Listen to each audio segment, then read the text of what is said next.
que o jovem é reconhecido em espaços que ele tem visibilidade, né, relacionado ao empoderamento, né, que mostra a dualidade do ser jovem. Então, falando um pouco de protagonismo nesse meio juvenil, o jovem ele é um ator macrosociológico, microsociológico, ou ele é só um figurante assim, no meio de protagonismo? Pergunta simples, né? Ele, ele é um ator fundamental, tanto do ponto de vista macro como do ponto de vista micro. E por quê? Né? Porque no ponto de vista micro, o que a gente percebe é de que novas relações podem surgir transformando pedacinhos de realidade, né, a partir de uma intervenção criativa juvenil.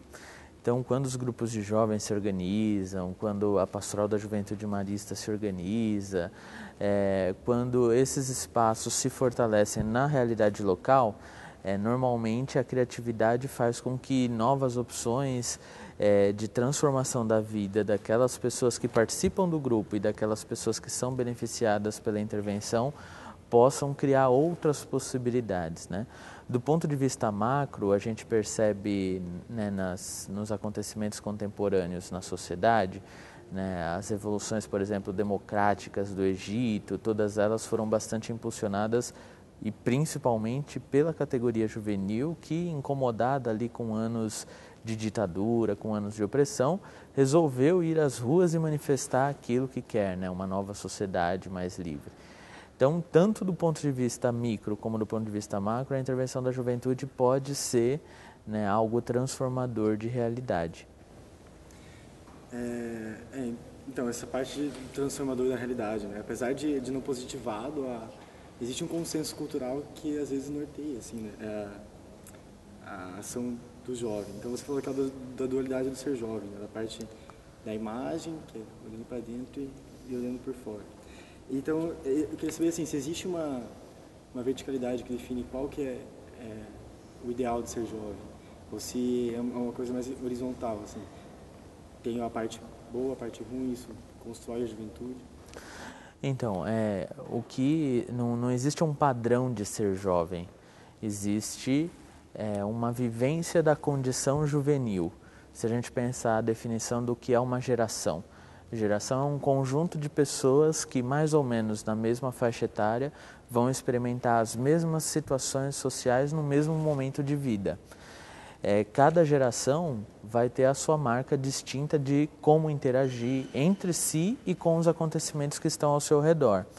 Então, se a gente pensar o que caracteriza a juventude, o que caracteriza a juventude é justamente a vivência dessa geração, que é marcada por condições sociais e situações sociais. Marcada, então, pela possibilidade que a juventude tem de fazer experiências, de experimentar o novo, e marcada de como a juventude se relaciona com essa condição de construção da identidade, né? Nessa construção existem altos e baixos, reveses e avanços, né? Mas o importante de tudo isso é esse momento em que se tem um espaço privilegiado para pensar aquilo que se é no presente, que vai se fortalecer no futuro, as opções presentes, as opções futuras.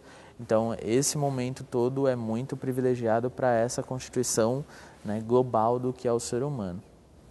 Uhum. E você comentou também a respeito da maneira de se olhar o jovem, né? A juventude como transição, como um problema, como uma solução, e o jovem como sujeito de direitos e necessidades específicas. Essa ideia do jovem como sujeito de direitos, quais são esses direitos e como que esses direitos ajudam nesse protagonismo do jovem?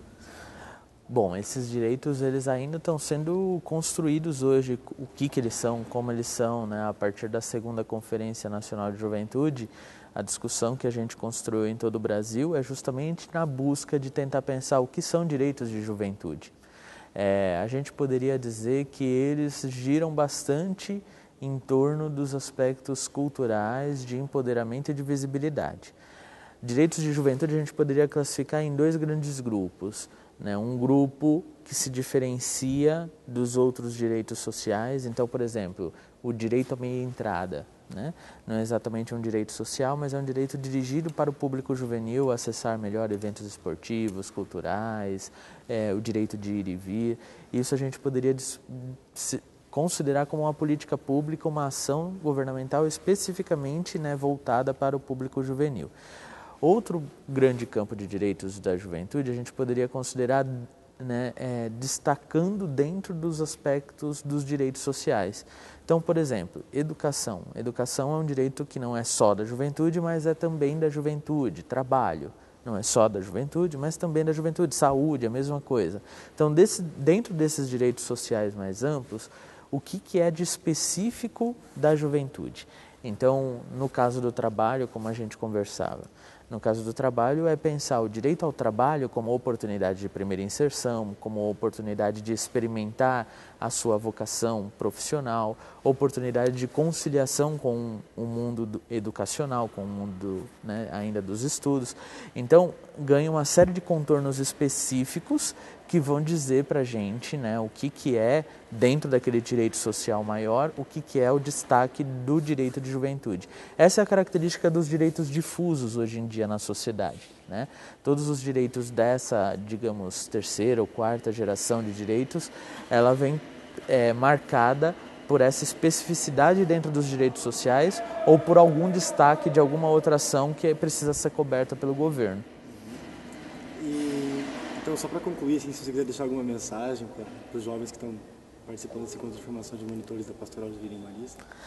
Eu sempre penso que uma mensagem bem legal da gente construir quando a gente está nesses espaços, e que tem a ver inclusive com a primeira questão, é de que é a partir de um provérbio africano que diz que pessoas pequenas fazendo coisas pequenas em lugares pequenos mudam o mundo.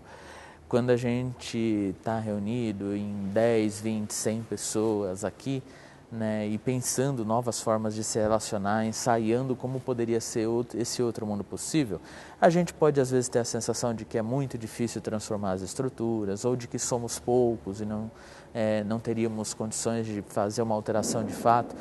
E aí, se a gente pensar que ao mesmo tempo tem muita gente, né, seja marista, né, nos espaços maristas, seja em outros espaços, pensando coisas semelhantes e construindo coisas semelhantes em suas realidades, isso ajuda a gente a ter a dimensão de que esse movimento, essa transformação já começa a acontecer em diversos lugares, né? E às vezes essas transformações de micro em micro realidade vão possibilitando as alterações mais estruturais, que no fundo, no fim das contas, é garantir mais vida para a população, né? Garantir esse desejo de que todos tenham vida e todos tenham muita vida, né? Vida em plenitude. É isso que a gente busca com as políticas públicas, é isso que a gente busca no trabalho na micro-realidade e na macro-realidade.